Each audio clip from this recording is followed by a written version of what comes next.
Everybody, welcome back to Off the Wall. I'm Mike. And I'm Sol. I'm Vander. I don't want to. Chill out with the gasp. It's happened. We must move on. It was a less than awesome finale. It was a fine Game of Thrones episode as a season finale. Let's get some general overall feelings. Sol, what about yours?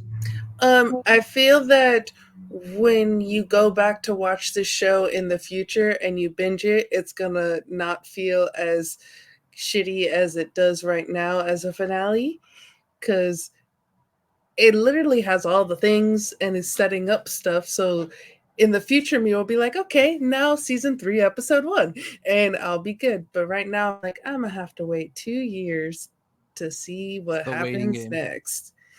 The waiting game sucks. What about you, Vander? How you feeling? Let's compare it to season 2 finale of Game of Thrones. In episode 9, we got a huge battle, which was awesome. No main characters died in this battle. It was just really cool. Very scenic. The wildfire blowing up King's Landing. That's right. And all the ships. Which one that was. Okay. Yep. The season 2 finale, not really much going on. Back then when I watched it, it was the first 3 seasons had been out when I started getting into it. So I was able to go right into season 3, episode 1. The end of season 2 is just it shows the army of White Walkers and Whites marching south towards the wall. They're obviously very, very far north, but it was Sam Tarly. He was stuck behind a rock, and he just sat there scared to death as the White Walkers were just coming in hot. This kind of gave me a similar vibe, where it wouldn't have made sense at that point. I was telling Shay earlier that if they put the first half of season 2 and crammed it into season 1 somehow, then there would have been more room for more storyline and more battles for the end of season 2. But since they didn't, since season 2 was drawn out, which I know has been the goal of the writers of this show, is to draw out with the dialogue and the motives and all that with these characters that we don't know a lot about, even after reading the source material. It would not have made sense for them to go any further than they did. They took us all the way to the point where all of these people from Casterly Rock, from the north, from Dragonstone, from King's Landing to Harrenhal, from Harrenhal to King's Landing, like everybody is coming together. They had to end it right there, as close as humanly possible, before we actually see the battles that are about to come. I think that makes sense because of where we're at now, because of how long the season took. Some of the plot lines were stupid. I didn't like Thailand with the Triarchy. I thought that was a dumb plot. Kind of useless filler stuff. Rhaena chasing around a dragon for a whole episode.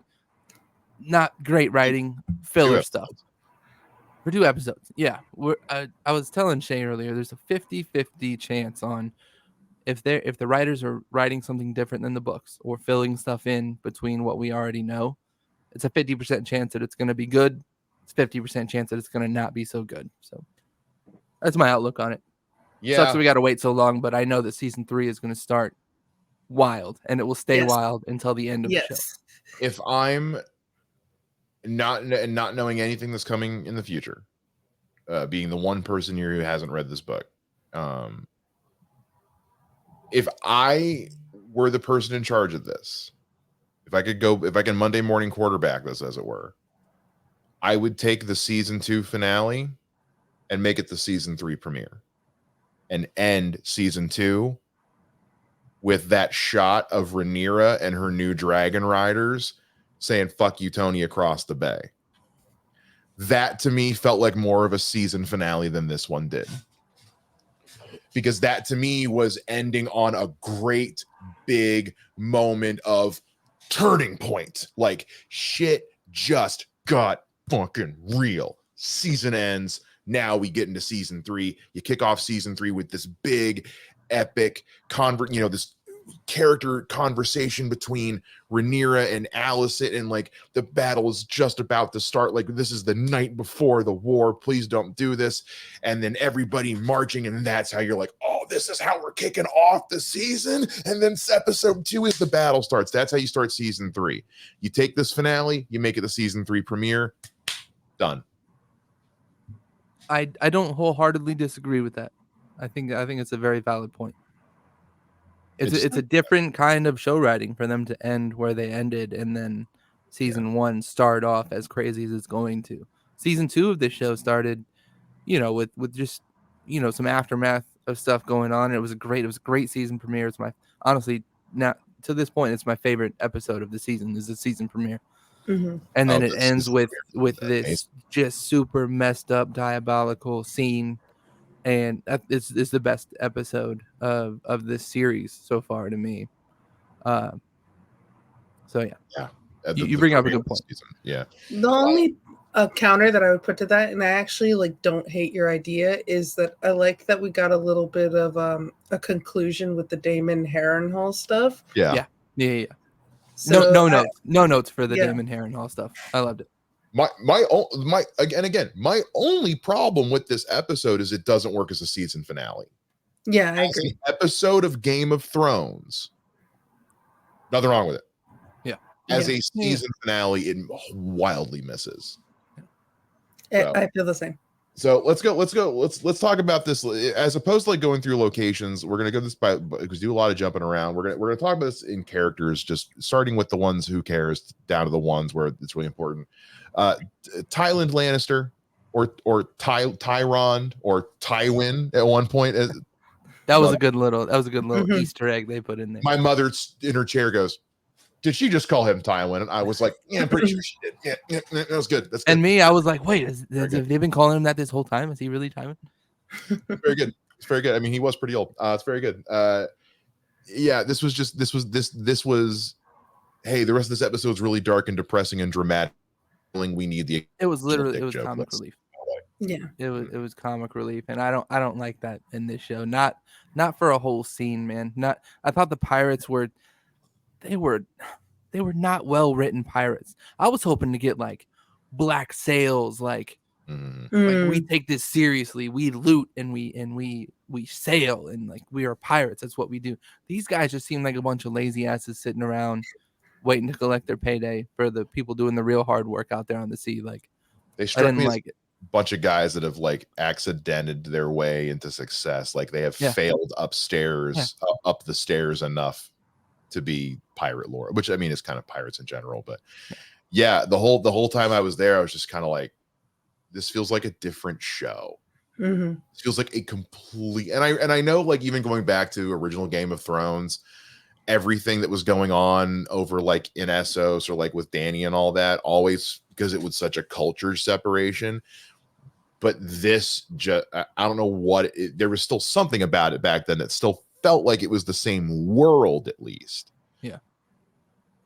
This felt like a completely different thing. I don't know. Honestly, side note, the CGI just seemed off in multiple areas of this episode. The CGI just didn't seem right. That scene there, it didn't seem real. The monkey didn't really look real. Yeah. There was a moment with Daemon later on where he's got the castle in a backdrop behind him. And I was like, they shot that on a blue screen. That was, and I thought the Night King looked like he was written or drawn by a fucking. We'll talk about that later. I've got some things to say about that. But moving from that, and that's really all there is to say about. I don't Soul anything. What do you got for this?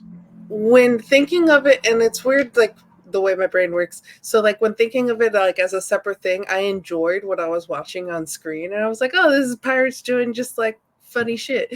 And so I was having a good time watching it. But then when I would think about it, I go, these are the people that Daemon and Corlys were fighting against, and we're having such a struggle fighting against in the Stepstones. How's this kid by these guys? And they were nothing like the triarchy that we saw in season 1. Nothing like they didn't have their crab feeder or crab whatever guy, that which I think may have been it. I think that was kind of the thing that made them was the problem was like they've got this crab king that's He probably wasn't allowing them to be lazy or have any fun at he's all. probably keeping them in fucking shape, and that's what was Yeah. the biggest problem. Then who knows? We don't know because we spent no time with them this season. Yeah.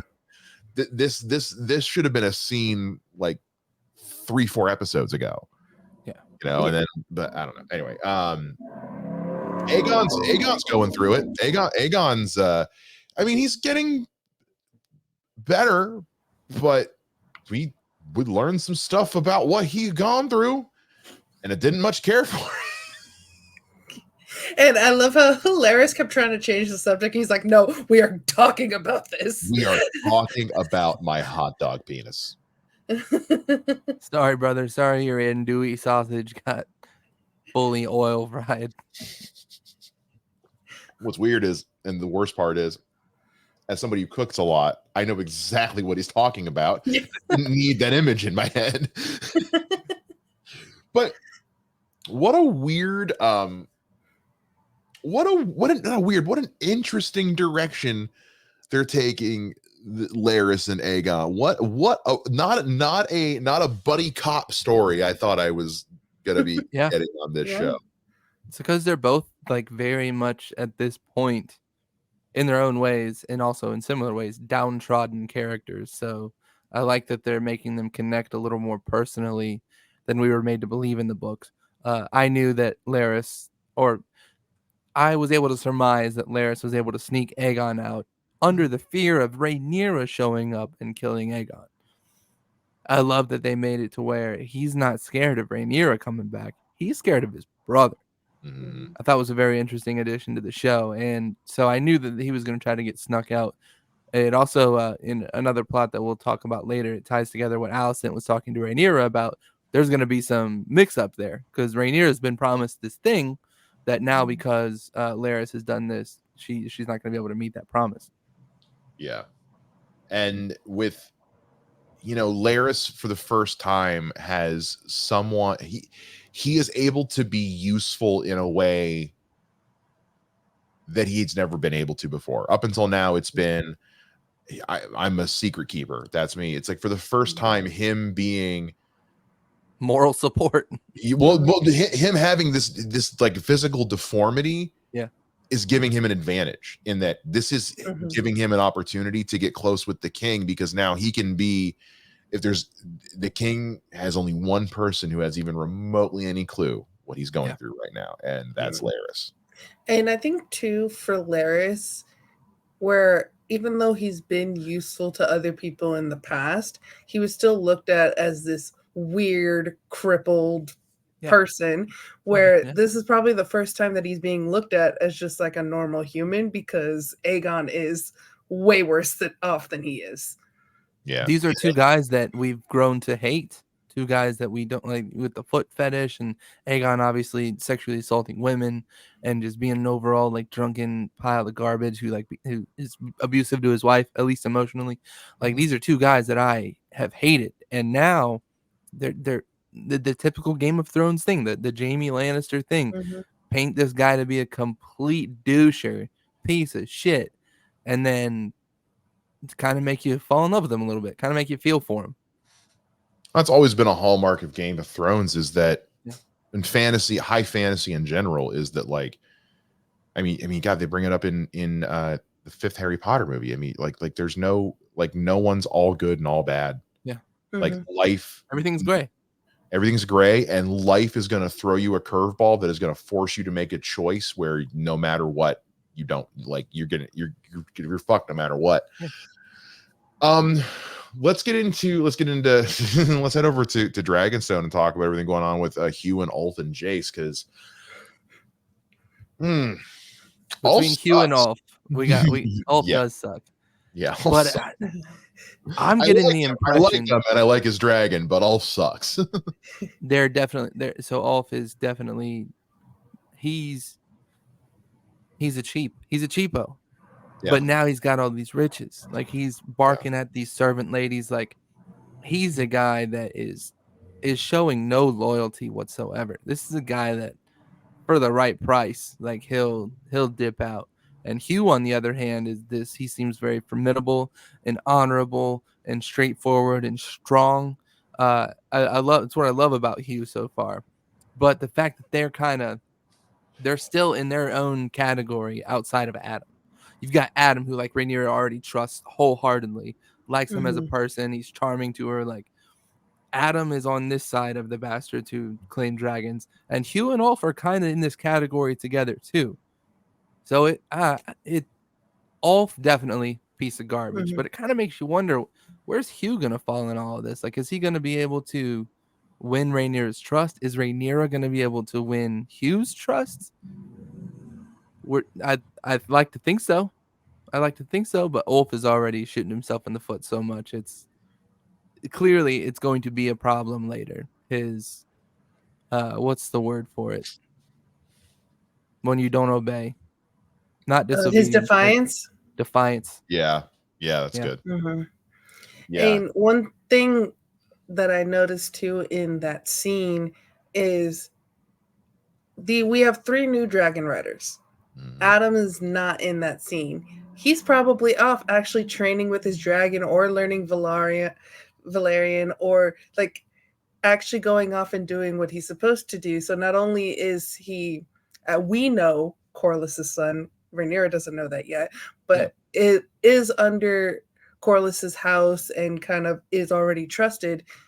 These 2 are kind of placed off on the side, and they're kind of goofing off, Ulf more so than Hugh, but they're just sitting like chilling in that room, not doing what they're supposed to be doing right now. Chilling in the council chamber of all places. Like Jace was immediately offended by that. Yeah. Should never be in here alone. Yeah, and Jace is already like prejudice, feeling some type of way. Yeah, and but plus, like, you know, Ulf is a guy. Ulf gives me major Braun vibes in a way that because Braun was one of those characters, but less cool. I liked Braun. Braun had charisma, and he was honest. Braun was honest, and he was charming. Ulf is just a oaf, you know. Yeah. Ulf what do they call him? But they call him Ulf the Sot. Yeah, that's funny. And then you get, but like Hugh, on the other hand, is a guy who, like, he's at least lived his life in the city, works as, as a civilian laborer for the royalty, kind of knows the ins and outs of how to behave around nobility. So like, if any one of them stands a chance of earning Jace's respect, it's gonna be Hugh. Like, the difference between Hugh and Ulf in this situation is Hugh just hasn't been given the opportunity to go train with his dragon yet. He got it 5 minutes ago. He'll be the one who he's gonna, I can see him and Adam very quickly, earning the favor of everybody, whereas Ulf is gonna, like, Ulf's gonna have to Han Solo this shit. He's gonna have to show up at the end and save Luke and help Luke blow up the Death Star, or something bad, because you guys have read the books and but just speculating at this point. I would love to see a Jace and Hugh brotherhood. Like, I would love to see Jace and Hugh get along with each other. And one thing that, too, for the purpose of the show, which in the book we don't know really Hugh's parentages, but in the show they're making it most likely Sarah Targaryen. So he's like one of the only bastards that most of them got burned in the last episode, but probably the only bastard that knows their Targaryen parent. Yeah, that's true. Yeah, because Ulf, like, doesn't. Yeah, it almost makes you, when he said it early on in the season, you almost wonder if he's just lying about it. So, but then he claims the dragon, so you're like, oh man, he must have something in there. Like, he almost seems surprised by it. You're right. Like, he said, he's like, I'm not 100% sure. He was using it to get free alcohol. Yeah, he knew he was sure enough that he knew he could pass it off. Let's go then from real quick. Sorry, don't mean to interrupt. There is a character that I'm realized I forgot in this list, and it can be also a very quick thing. It's on the same topic of characters that we've grown to hate, but are starting to see a different side of him. Kristen Cole has that scene with Sir Gawain Hightower, which this guy is traumatized. He is no longer fueled by lust for Allison or lust for Yeah. Rhaenyra or hatred for Rhaenyra. This Yeah. guy is scared for his life. Mhm. He went from pompous asshole to the most emo character in the history of this show so quick. Like- and he's in, and like this boy falls in love way too quickly. Like he was 1,000% in love with Rhaenyra, and probably still in love with Rhaenyra as an adult. Yeah.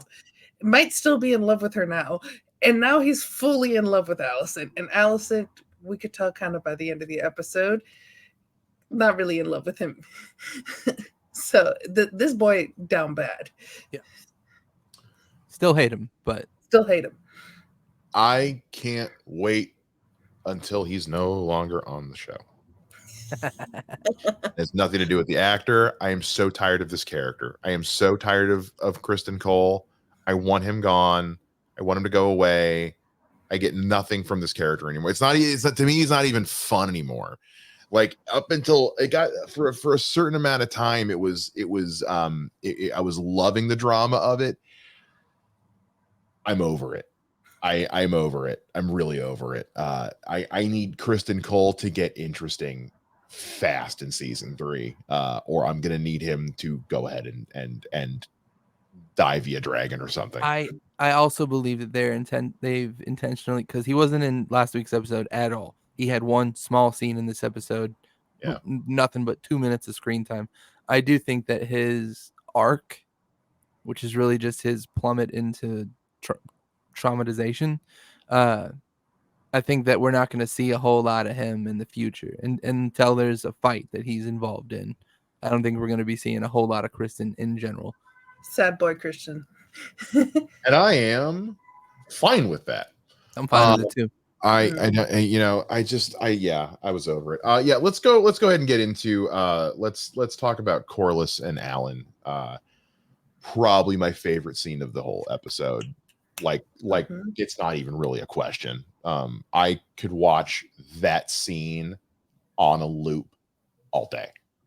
That one of the behind the scenes things I actually did watch was the actor who plays Alan, whose name I don't have up in front of me, and the actor who played Corlys, Steve Toussaint, and they said that like when they finished the scene, the actor who played Alan even said he's like, I don't even know where that came from. He's like, it just very good. He's like, it just happened, and he's like, you can see. He's like Corlys. He says Steve Toussaint's reactions in that scene are real. He's like, it just. He's like the floodgates opened, and something. And I can't even describe the chills I got. Oh man, somebody Vander talk. So the two guys that play Adam and Alan on the social media, as far as I've seen, they are the actors themselves are the two most hyped about being on this show. So you know that this is their first really big opportunity in show business. And I think that reflects in the way that Alan has acted with that character. So I think from an actor standpoint, he's excited just to be there. And that's where that came from, is his love for what he's doing and how grateful he is for it. From Alan Hull's side of things, that's probably the first time he has ever been a smidgen defiant towards a leader. He is such a you tell me what to do, I'm gonna do it. I am your man, no questions asked. What do you need? And this was probably the first time ever that he stood up for himself. And even after Corlys said you are dismissed, still popped off on him. I thought from a character standpoint that was a very remarkable thing for Alan to do. And I think Corlys is going to respect him more for it. The only person that we've seen kind of talk back to Corlys in that way was Rhaenys. Yeah. Everyone else is very like, oh, yes, my lord, kind of, or treats him with respect, even if they don't like him. But Rhaenys is the only one that's been able to tell him what's what, and now Alan just did. Rhaenyra is the queen, and she's never even talked outside of her neck to Corlys. Nobody talks to Corlys that way. Not even Daemon. The worst thing Daemon ever said was, I'm the only one that can talk shit about my brother. That's probably the worst thing that Daemon ever said to Corlys. Yeah. No, Corliss walks in the room, and everyone shuts up. Yeah. Mm-hmm. You know, I don't even know where to start. I was talking. I said this in a different review earlier today. It's really hard to leave me speechless. Jesus Christ. I normally don't like to acknowledge it when that happens, Soul, but that guy's having a I just day. put on mute. That guy's having a day, man. It's really hard for me to be at a loss for words, and the scene with Alan and Corliss truly left me breathless. Can I ask you something slightly personal, Shay? Please do. Do you think that scene had an impact on you because of Father issues? Oh yeah, of course. Yeah. Oh yeah, no. It's definitely deep-seated daddy issues that are unresolved. I guessed as much. Yeah. Oh, trust me. Like as somebody who has never met his birth father and also has no desire to, yeah, of course. But also as somebody who grew up with a loving and wonderful stepfather, but also had that period of time where there was no father in my life. Like, I understand that feeling of seeing all the other kids with their dads out doing my school would do dads and donuts for father, and moms and muffins for Father's Day. I was like, that's fun. And I usually have I was never short of an uncle or my grandpa to go with me, but there was always that I wish I had my dad with me. So I know that feeling of not seeing my dad out there, but just seeing a dad out there. Yeah. And it's one thing too to think about on the black side is we've seen now both Rhaenyra and now Corliss seeing the plight of the small folk. Because the Greens don't really give a shit about the small folk at all. But through Missaria, Rhaenyra's learning a little bit more about the small folk. And now she has 3 dragon riders that are small folk. Yeah. And now Corliss is finally learning oh yeah, all these people that are on my island that I'm their lord vassal, freezing, starving, and I'm just off with my son, and he has a nice fur coat on, and we're just getting some food, and we're living up the life. And he's finally oh, life kind of sucks for the small folk. It's a strange arc for Corliss to, if he does turn around and start being more father-like to Adam and Alan, because he wasn't even a great father to his real kids. He called Laenor's liking boys. He called that a phase and said he would grow out of it. He never really paid much attention to his daughter either, all the way until the point that his 2 children let her marry Daemon. Let her marry Daemon. You let your daughter tried to marry her off at 12 years old to a 50-year-old to a 50-year-old just because he was pissed that his wife didn't get the throne. Right. And then a couple years later married her to a guy that's barely younger than the original guy. So he hasn't been a great dad, and it takes his bastard stepping up to him to finally realize it. It took his wife dying, I think. It's taken him losing everything around him to realize, and unfortunately it's one of those things you want to feel bad for Corliss, but at the same time you're kind of sucks to suck, dude. You reap what you sow. You quite literally sowed your wild seed, and this is what happens. So and Alan's pretty much like that too. Oh, now you pay attention to me after everyone else is gone. Oh, now nobody else. Now you suddenly want to have a relationship with me. Where has this been when we were when I was starving? And he makes a good point too. He made the point in the last episode with, they're of salt and sea.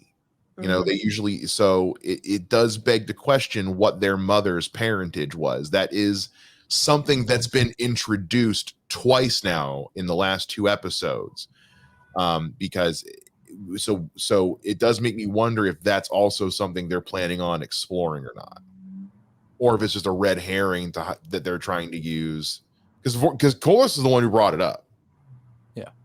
So I don't know. But all right. From there, well, also I do want to point out naming the ship after his wife. Yeah. Naming it the Queen that Beautiful. never was. Could have named it the Gay Abandon though. Be fun too. Let's go into Helena. Helena is you can't make me hate her. You can't. Never. You know. I love how she Wi-Fi'd into Damon's dreams. Yeah. Join the Zoom call. Yeah. She was lurking in the chat. I was going to say, did Alice send we'll be logging on in 10 minutes. I love we'll talk about Damon more towards the end as well, but I love that during his phase by the weirwood tree that it was all narrated by Helena. And then so after she blows up on Aemon basically for trying to make her get on a dragon and fly, she was like, I don't want to do that shit. And then obviously later on he comes and tries to make a better attempt to get her to ride. He was a little less hateful in the second time, but she just told him flat out, like, you're gonna die, like you're gonna be dead, none of this is gonna matter. And you can see that I think Aemon realizes in that point that his little sister is like she can see shit. She's got power. She's not just crazy. He knows that she knows that he tried to kill Aegon. So once she said that, when she was like, "You're gonna burn me like you did Aegon," Aemon, like, you could see it. He started getting teared up. Like, he knew it immediately. That he was like, "She's got some powers that I don't understand and don't have." And then she's like, "You're gonna be dead, and it's not gonna matter." Yeah. And when she started speaking, I legitimately, like, jokingly was just like, "Spoilers!" Yeah. Spoil the whole show. Well, it's again, we'll talk about this a little bit later, but like when Damon says winter is coming, it's like, dude, fucking spoilers, man. Shit. Yeah. Spoilers for season 8 of Game of Thrones. Yeah. I want to see her dragon so bad with a name supposed to be the most beautiful one. Yeah.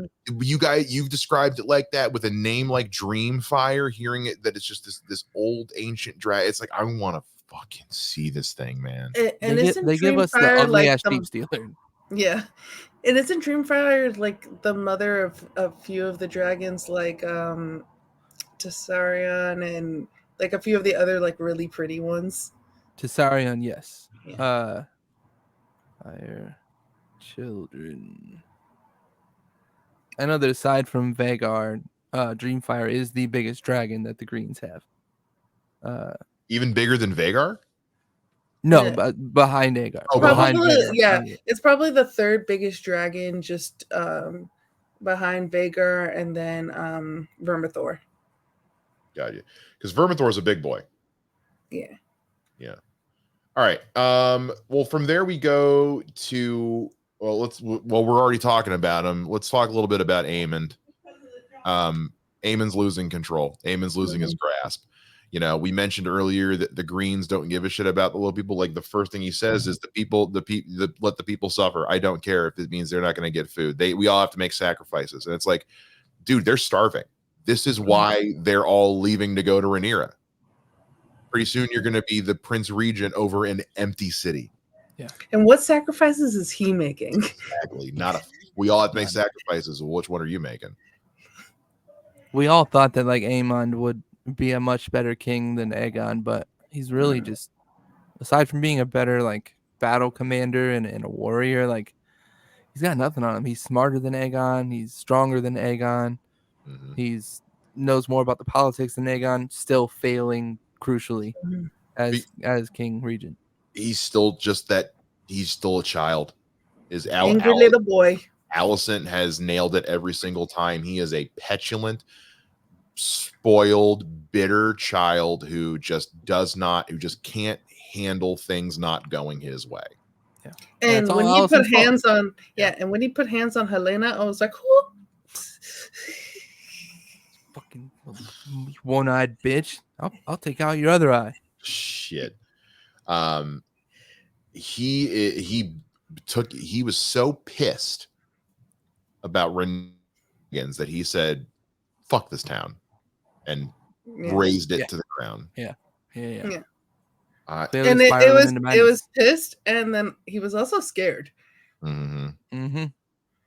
Yeah, he's turning into more like Damon. He's turning more into like the bad Damon, like the Damon that killed his first wife just so he could get out of a marriage. The Damon that so we could bang sent assassins to kill a child. Like, so just send him to Harrenhal. The Harrenhal therapy session will do him some good. There are so many parallels. I would think that even to somebody who hasn't read the books, with all the parallels between Aemon and Damon, that like Aemon knows that he's about to go to Harrenhal. Damon's got the inside scoop, so obviously he's gonna leave. Aemon is gonna show up in Harrenhal and probably go through the same shit that Damon went through. So I know we're all mad about Damon's, ayahuasca trip for a whole season, but I'm almost, which by the way, this whole trippy thing, like Alice being like a foreseer and showing him the werewood paste, that wasn't in the books. We did not know that at all. We did not know Damon was going to start having visions. But we do know that Aemon goes to Harrenhal shortly after Damon leaves. So we're going to have an Aemon ayahuasca trip now too, which I think is kind of cool. Especially because Sir Broom, Lord Broom, whatever, was there for 30 seconds and started hearing shit. Started hearing the word traitor in his ear. Yeah. So if Aemon goes there, it's fucked. I think that'll be cool. And Broom like immediately was just like, treason? Let's do some treason. And Simon, showing that he's still one of the best characters, was like, not allowing this to happen, not on my watch. Simon's the fucking realest G ever. I know there's an age difference, but I just wish Simon would get to marry Helena, man. You know what I mean? Yes. Yeah, they deserve each other, because he would treat her like a fucking queen. Yes. And I'd be so simped. And she would just entertain the hell out of him. He would just think she was the cutest thing ever.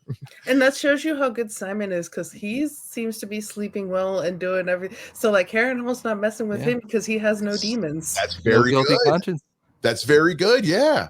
I didn't think about that. Yeah. He's like, what are you talking about? This place is fine.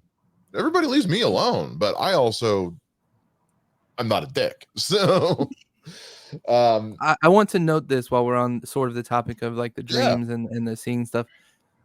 Just keep in mind, because everybody's going to be like, oh, now we know that Aemon's going to die. And like I forget everything specifically that Damon saw, but these things can be misinterpreted.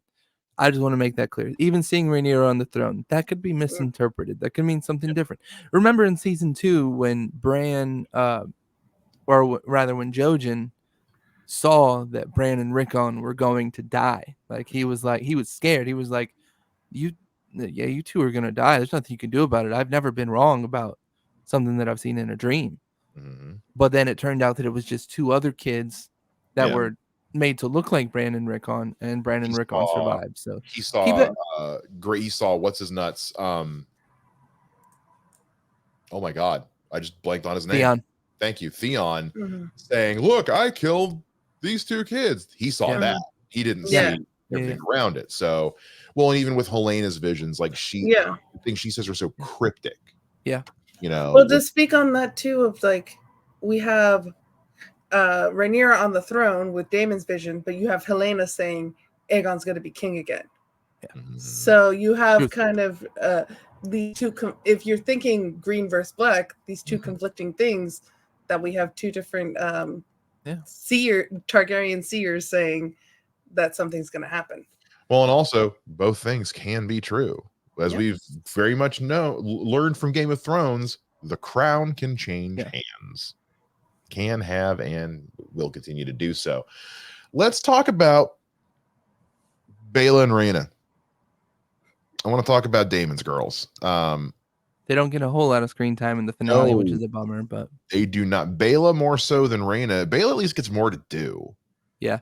She has more dialogue. Rhaena didn't say a word this whole episode. She gets to console another sad boy. Yeah. But Baela giving Jace kind of like basically telling him what he needed to hear. It's like, okay, no more of this. Like, I'm not your mom who's going to sit here and try to make you. It's like, I'm going to tell you what you need to hear. Do you really think you're the first highborn to have parentage issues? Really? Yeah. Yeah. I like Bela's part. I do wish we'd get more. We get Yeah. more substance to Reyna than we do with Bela. Reyna just defying the orders of getting on a ship and escorting. Which, by the way, who's watching these kids, man? If Reyna just bailed, like, who's watching these kids?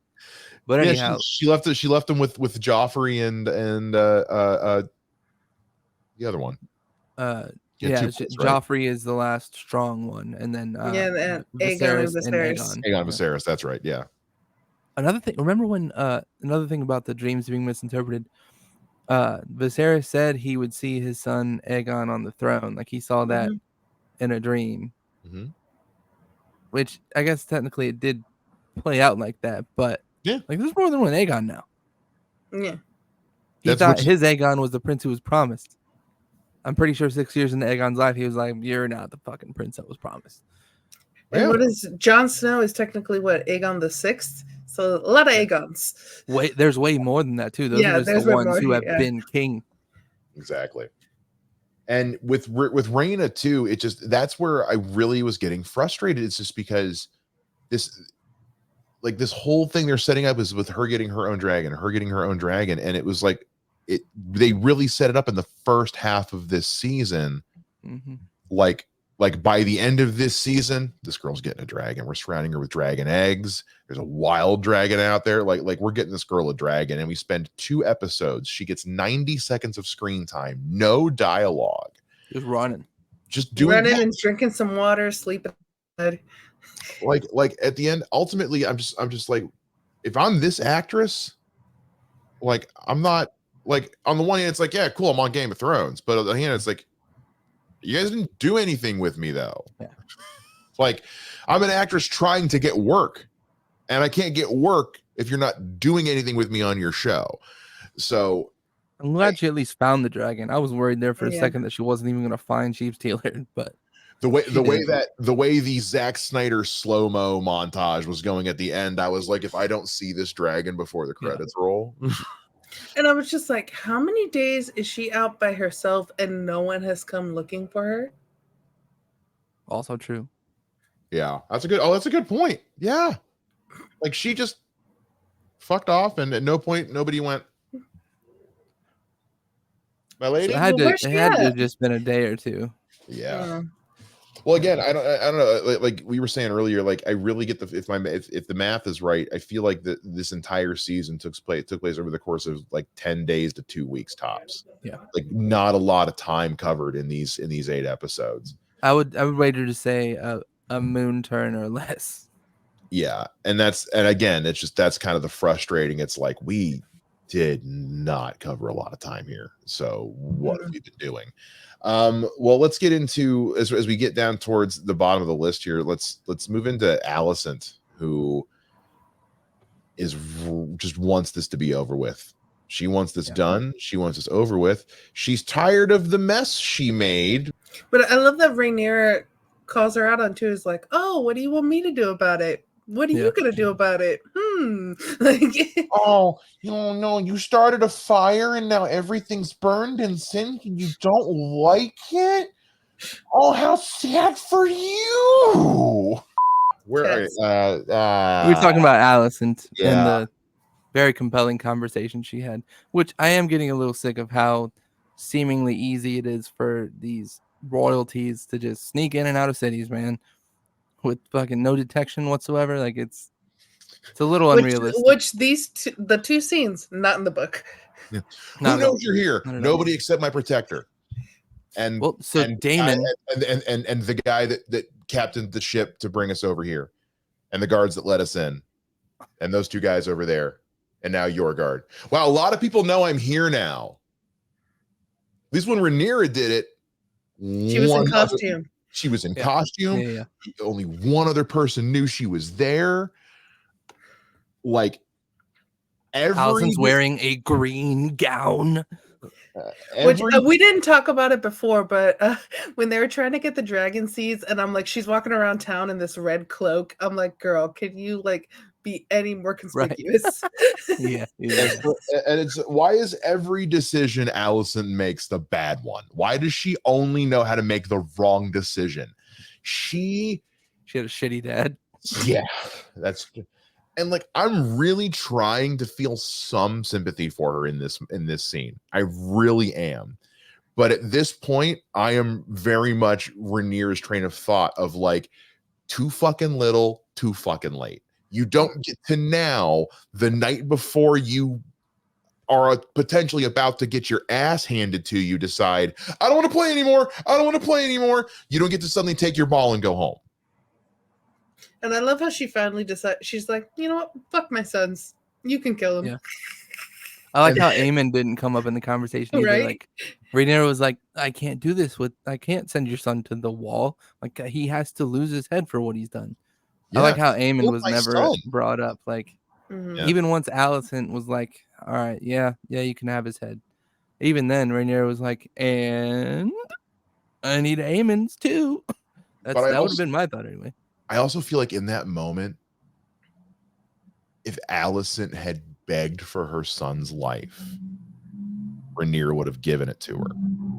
I feel like in that moment, Rhaenyra might have been testing her, because in that moment, she gives Alicent the chance to just be a good person. It's like, fine, you want me to do this? Give me your son's head. And Alicent takes 5 seconds to think about it and goes, okay, fine, have it. And at that point, it's like, you're willing to, regardless of who your son is, you're willing to give me your son's life if it means I'll leave you alone. Allison said, fuck them kids. And I think in that moment, Rhaenyra was like, oh no, I'm making the right decision in going after you. Yeah, no, this is the right decision.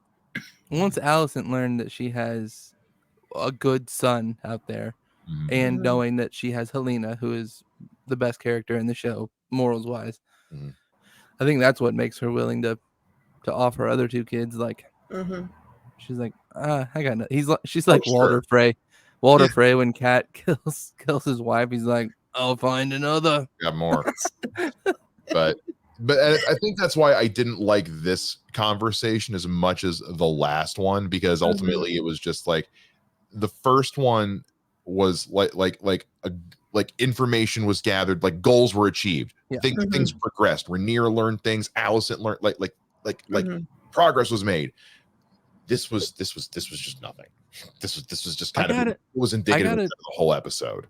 I gotta disagree with that. I did like the first one too. Like I thought it was a great place in the plot where we find out, why Alicent did what she did and how it was a misunderstanding. I thought that was a lovely add-in for the writers. But this one, I thought it was more compelling just because of what ended up being on the line. At first, the conversation wasn't really going to my liking because it was kind of just them kind of tit for tat, like you fucked up. Well, you fucked up too.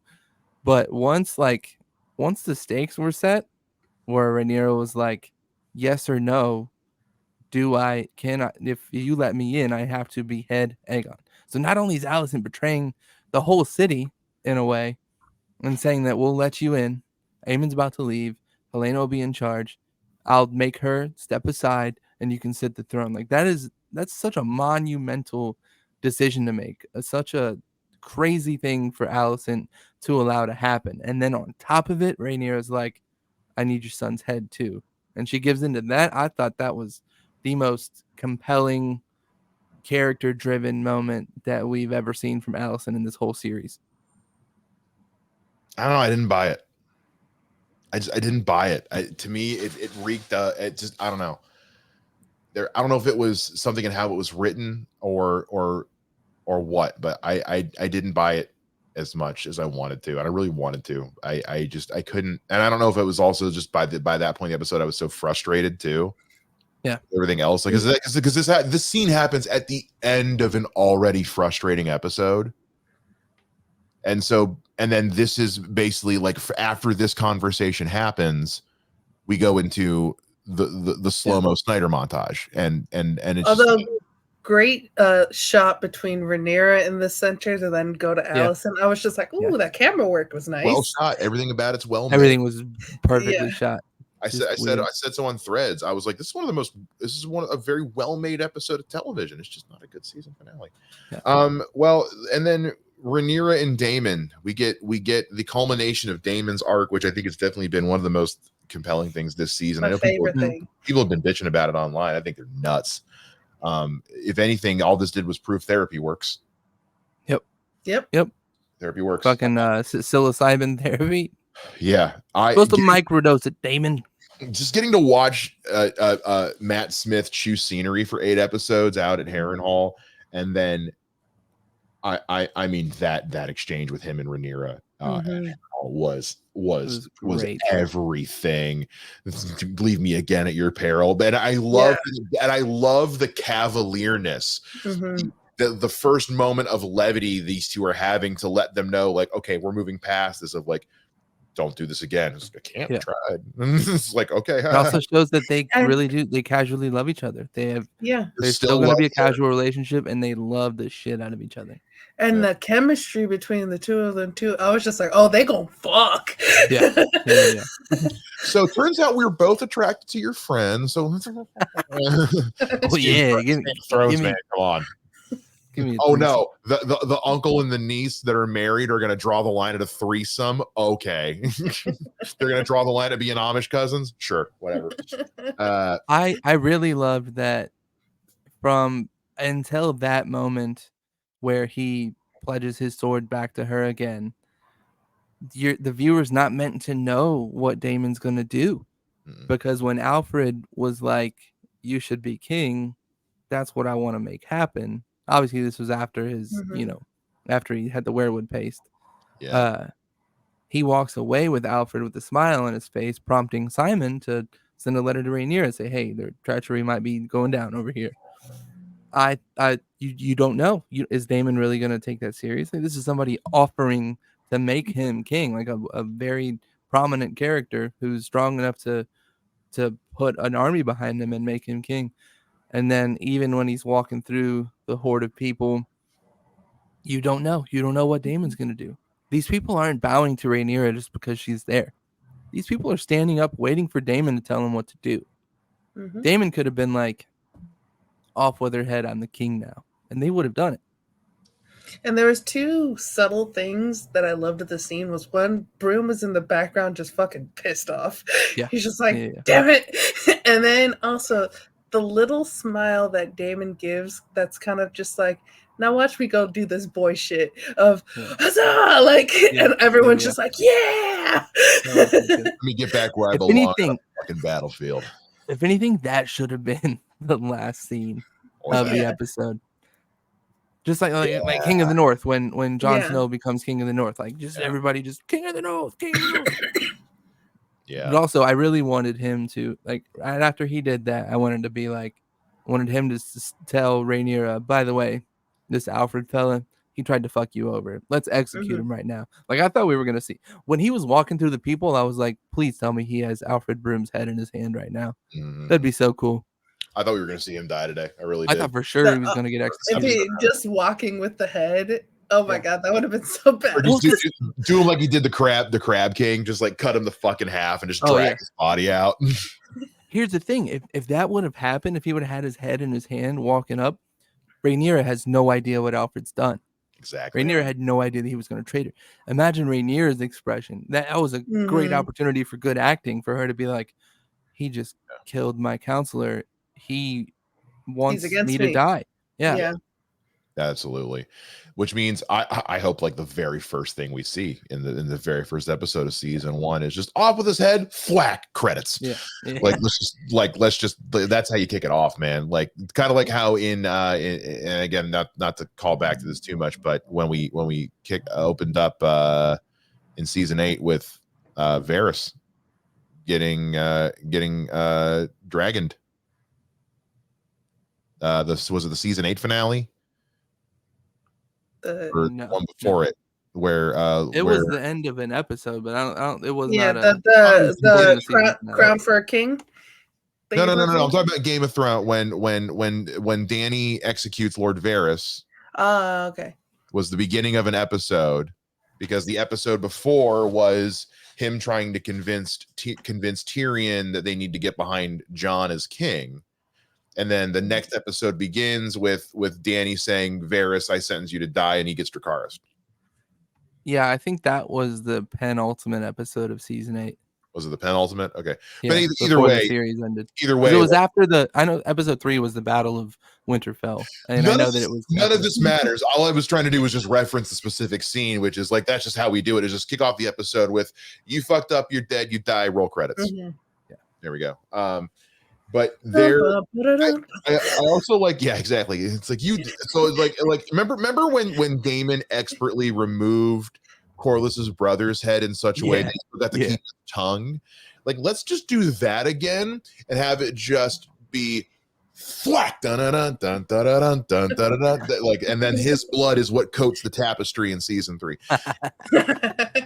Hire me, HBO. Dude, they keep the tapestry for season 3 because they switched it from season 1. I want to see what the new thing is. I want to see what it is. I'm so curious what it'll be this time. Because season 1 was all about bloodlines, and so that's why it was all about blood flowing. And season 2 was about the metaphor of an intricately woven tapestry and all the bullshit that's going on to cause all of this to happen. And that's great. I love that. But if season 3 is going to be the beginning of just the apocalypse, setting shit on fire, maybe is what things just bursting into flames. Vander, anything? Any ideas? I don't want to predict what happens next without spoiling it with everybody. Okay, fine. Because I think I know how the season premiere is going to end, but I just can't. Yeah. We're talking about the opening credit though. I'm not kidding. Yeah, I just want to know what the opening credit sequence look like. Yeah.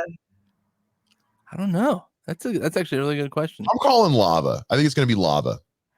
I don't know if it's going to be lava, but I think it's going to be ship being set on fire.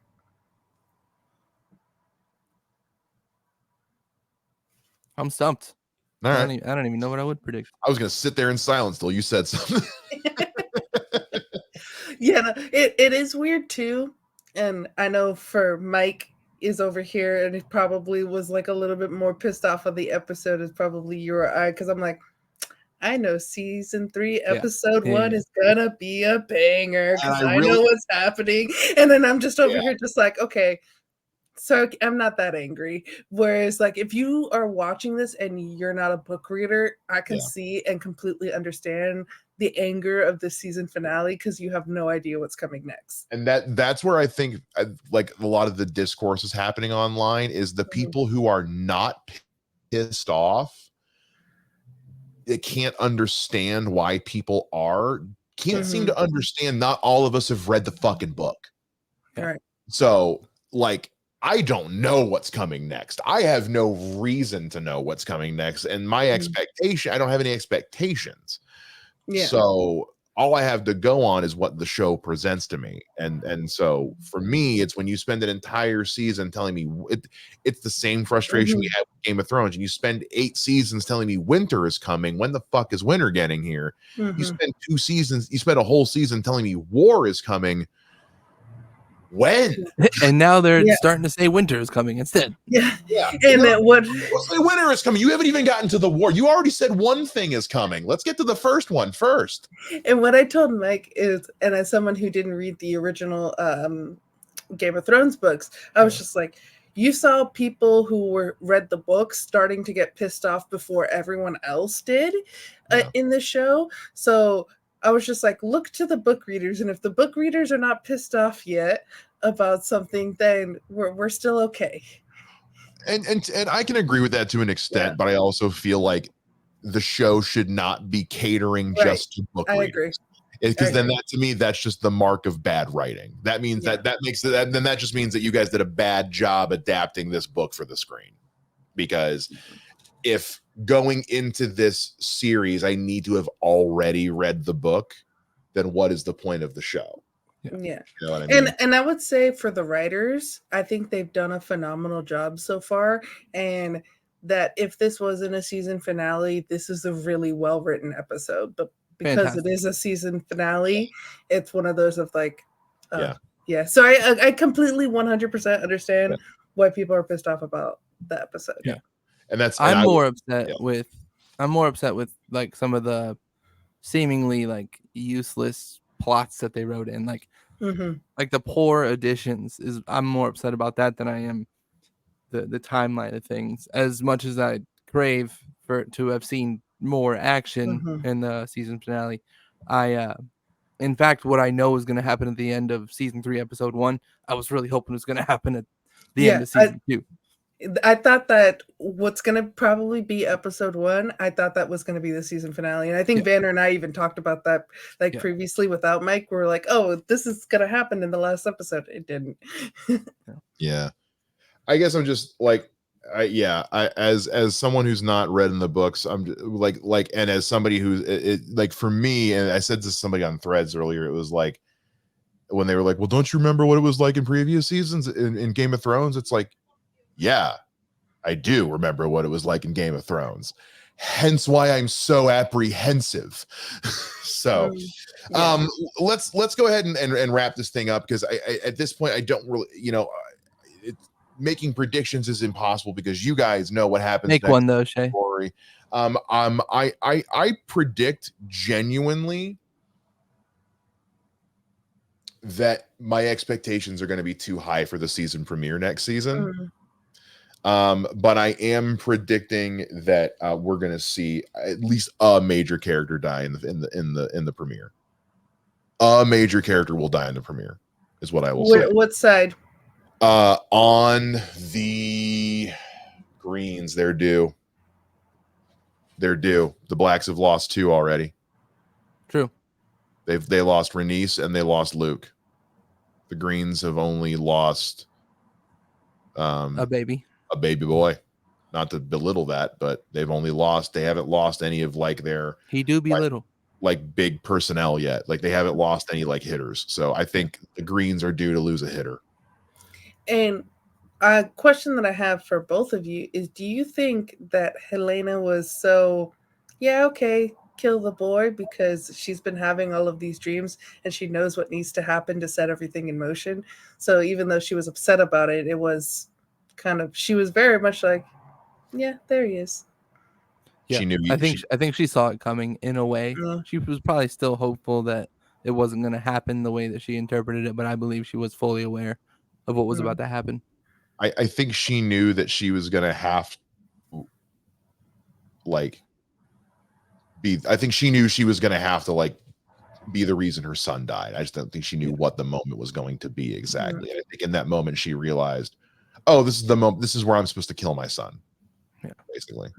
So I don't know. Those of you who have not read the books, please leave some comments down below with some predictions. If you have read the books, don't spoil them down below. Please don't do that. That's rude. That's the dick move. Don't do that. But that's season 2 of House of the Dragon. Lord knows when the next one's coming. Allegedly 2 years. Who's to say? My guess is spring. I think we're going to see Night of the Seven Kingdoms next spring, because they have already started filming. We saw a little teaser trailer. I don't know if you guys saw it. We got a little teaser for Night of the Seven Kingdoms. It's like a couple of seconds, but it's very cool. We see Dunk fighting. We see Egg and his bald head. I believe we see Blood Raven. That's what I'm guessing it was. It was a very interesting little teaser trailer. So I think we'll be back on the regularly scheduled Game of Thrones area of the year. I think spring of 2025, we're going to get Night of the Seven Kingdoms. I think spring of 2026, we're going to get season 3 of House of the Dragon. And I think they're just going to do the Star Wars where they go every other year. Yeah. I'll have to do something. Well, let us know what you guys think down below in the comments. Make sure you like and subscribe to the channel, and we'll see you guys again here next time on Off the Wall. Goodbye.